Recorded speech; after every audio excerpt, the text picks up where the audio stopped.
नमस्कार मंडळी, मी प्रियांका आणि मी तुमची लाडकी वीणा आणि माझ्या चॅनलवर तुम्हा सर्वांचं अगदी मनापासून स्वागत. तर नवीन व्ह्युअर्ससाठी सांगते मंडळी, मी एक गृहिणी आहे आणि माझ्या चॅनलवर मी ज्या गोष्टी करत असते त्या गोष्टी करत असताना मला आलेले अनुभव तुम्हा सर्वांबरोबर व्हिडिओद्वारे मी शेअर करत असते.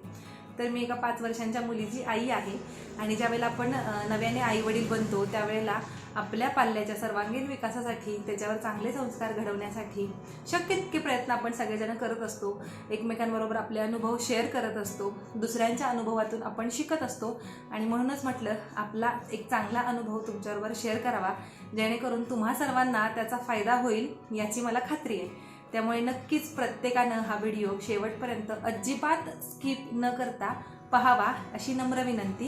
त्याचबरोबर तुमच्या ओळखीचे जे कोणी असतील ज्यांच्या घरात लहान मूल आहे अशा पालकांबरोबर सुद्धा हा व्हिडिओ शेअर करायला विसरू नका. तर मंडळी, आपल्या सर्वांच्याच घरात आपले फॅमिली मेंबर्स सोडून एक महत्त्वाचा मेंबर असतो, तो म्हणजे टीव्ही. टेलिव्हिजन, ज्याला आपण दूरदर्शन संच असं म्हणतो. तर हा इतका महत्त्वाचा फॅमिली मेंबर आहे की जो सकाळी उठल्यापासून ते संध्याकाळी झोपेपर्यंत आपल्या सर्वांबरोबर जागा असतो आणि घरातला प्रत्येक जण स्वतःच्या सोयीनुसार, स्वतःच्या वेळेनुसार, स्वतःच्या मनोरंजनासाठी त्या टीव्हीचा वापर करून घेत असतो. विशेष करून घरातली लहान मुलं.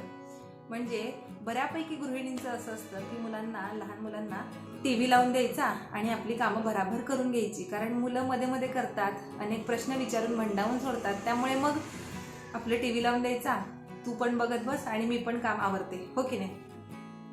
मग आता आमच्या घरात हा महत्त्वाचा फॅमिली मेंबर गेल्या 5 वर्षांपासून नाहीये. म्हणजे विणाच्या जन्मापासून आमच्याकडे टीव्ही नाहीये. तर घरात टीव्ही नाहीये म्हटल्यानंतर सगळं मॅनेज कसं करायचं, कारण लहान मुलांना एंगेज ठेवणं खूप मोठा टास्क असतो. मग मी विणाला एंगेज कसं काय ठेवते आणि सगळं मॅनेज कसं काय करते हे सगळं सविस्तर मी आता तुमच्याबरोबर शेअर करणार आहे. तर वन बाय वन आपण सगळ्यात फायदे बघूयात, ठीक आहे. सगळ्यात महत्त्वाचा फायदा तो म्हणजे ज्याचं प्रात्यक्षिक मी तुम्हाला लगेचच दाखवते. विनुल्या, काय? तो म्हणजे हाकेला प्रतिसाद मिळणं. म्हणजे आपल्या सर्वांनाच माहिती आहे, घरात मुलं टीव्हीमध्ये इतकी मग्न झालेली असतात की त्यांना कोणी आपल्याला आवाज देतंय, आपल्याशी काहीतरी बोलतंय हे सुद्धा समजत नाही. आणि ही खूप मोठी डोकेदुखी असते सगळ्याच आईवडिलांसाठी की हाकेला ओ देत नाही, सांगितलेलं काम ऐकत नाही, हो की नाही. नुसतं टीव्ही टीव्ही आणि टीव्ही. एका टीव्हीमुळे आपण सकाळी उठल्यापासून घरात इतकी चिडचिड करत असतो, कारण मुलं टीव्हीच बघत बसतात. शाळेत जायचं असतं, भरभर आवरत नाहीत, शाळेतनं घरी आल्यानंतर नीट खात पित नाहीत, नीट अभ्यास होमवर्क जो असतो तो करत नाहीत, झोपायला सुद्धा उशीर करतात, टीव्हीच बघत असतात. या एका गोष्टीमुळं खूप सारी डोकेदुखी आपल्या मागे असते. पण टीव्ही मात्र आपण काही बंद करत नाही, हो की नाही. तर मग हाच महत्त्वाचा फायदा, तो म्हणजे हाकेला प्रतिसाद येतो. सांगितलेलं काम लगेचच विणा ऐकते आणि करते, ठीक आहे.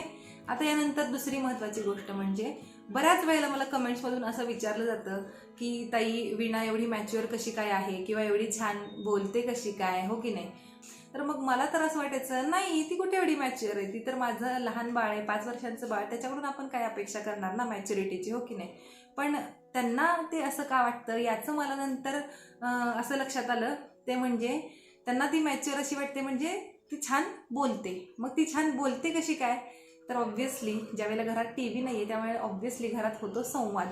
आपल्या सर्वांना माहिती आहे की जेव्हा घरात टीव्ही सुरू असतो किंवा हातामध्ये मोबाईल असतो त्यावेळेला घरातली माणसं एकमेकांच्या शेजारी बसलेली असतात, पण तरीही ती एकमेकांशी बोलत नाहीत. घरात संवाद नसतो आणि घरात संवाद नसल्यामुळं किती भयंकर अडचणी किंवा प्रसंग कुठे कुठे घडत असतात हे आपण रोज नव्याने बातम्यांतून ऐकतच असतो, हो की नाही. मग आता घरात टीव्हीच नाही आहे म्हटल्यानंतर आमच्या घरात खूप छान संवाद होतो. मी, विणाचे बाबा, आम्ही एकमेकांबरोबर बोलत असतो. त्याचबरोबर नुसतंच बोलत नाही तर छान गोष्टीसुद्धा मी तिला सांगते, कारण आपल्या सर्वांना माहिती आहे लहान मुलांना गोष्टी ऐकायला खूप जास्त आवडतं आणि गोष्टींमधून बऱ्याच गोष्टी आपल्याला त्यांना समजावून सांगता येतात, बऱ्याच गोष्टी शिकवतासुद्धा येतात.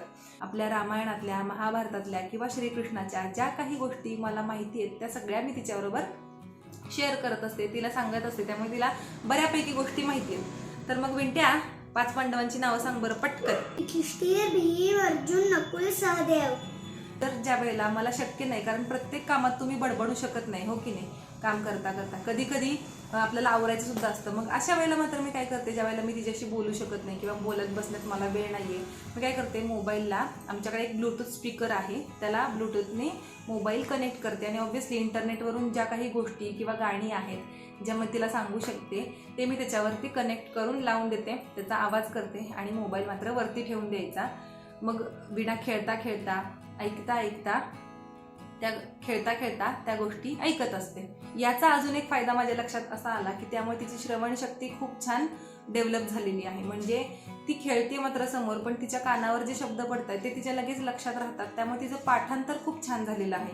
मग ज्या वेळेला पाठांतर छान होतं त्यावेळेला त्याचा अभ्यासात तर फायदा होतोच, त्याचबरोबर आपल्याला माहिती आहे वेगवेगळ्या स्पर्धांमध्ये आपल्याला असं वाटतं की मुलांनी भाग घ्यावा, समोर जाऊन भाषण द्यावं, तर ते मला वीणाच्या बाबतीत मात्र शक्य होतं. म्हणजे प्रत्येक वेळेला शाळेत काहीही कॉम्पिटिशन असू दे, वीणा त्याच्यामध्ये भाग घेते आणि मग छान भाषण देते. म्हणजे इतकं झालेलं आहे की तिच्या मॅडमना सुद्धा माहिती आहे, त्या मला विचारत सुद्धा नाही की हिचं नाव द्यायचं आहे की नाही कॉम्पिटिशनमध्ये. स्वतःच सांगतात की वीणाचा हा पार्ट आहे, हा तुम्ही तिच्याकडून करून घ्या.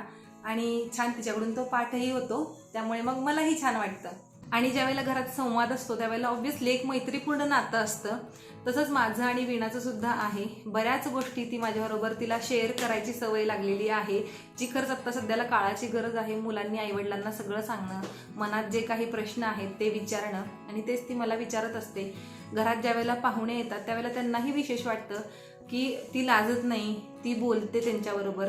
कारण बऱ्याच वेळेला असं होतं की मुलं नवख्या माणसाबरोबर बोलायला थोडीशी बिचकतात. वीणासुद्धा बिचकते, पण तितकीशी नाही. एक थोडासा वेळ घेते आणि नंतर ती त्यांच्याबरोबर एक छान बोलत राहते.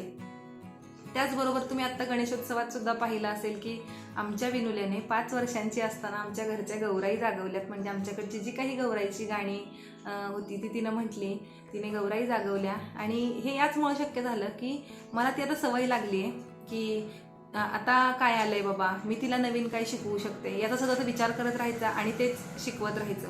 मग ही सुद्धा एक खूप महत्त्वाची गोष्ट आहे ना, कारण आपल्याला सुद्धा सतत कार्यरत किंवा आपला सुद्धा सतत मेंदू जो आहे तो तेवत ठेवण्याचं काम आपण करू शकतो ना. कारण बरेच वेळेला असं काय होतं की आपलं एक रुटीन ठरलेलं असतं.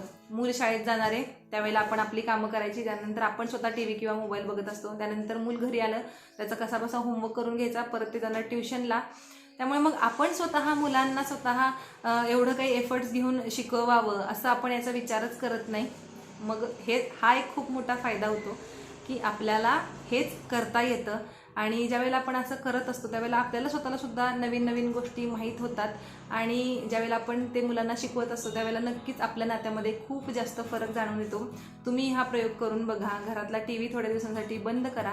थोडे दिवस म्हणजे असं नाही मी म्हणत मी आठवडा किंवा 2 आठवडे, याला कालावधी बराच द्यावा लागतो, पेशन्स बरेच ठेवावे लागतात आणि मग तुम्हाला फरक मात्र नक्कीच दिसेल आणि तो फरक पॉझिटिव्हच असणार याची मला खात्री आहे. अजूनही जशी जशी ती मोठी होईल तशा बऱ्याच गोष्टी माझ्या लक्षात येतील, त्या मी करत राहील आणि तेव्हाचे सुद्धा अनुभव मी तुमच्याबरोबर नक्कीच शेअर करेन. तर मग हा होता आजचा छोटासा व्हिडिओ ज्याच्यामधून मी माझा एक छानसा अनुभव तुमच्याबरोबर शेअर केलेला आहे. तर कसा वाटला व्हिडिओ हे कमेंट करून नक्की सांगा. आवडला असेल तर लाईक करा. चॅनलवर नवीन असाल तर चॅनलला सबस्क्राईब करायला विसरू नका. आणि मग भेटूयात पुढच्या नव्या कोऱ्या व्हिडिओमध्ये. तोपर्यंत रजा द्या. धन्यवाद. Thanks for watching.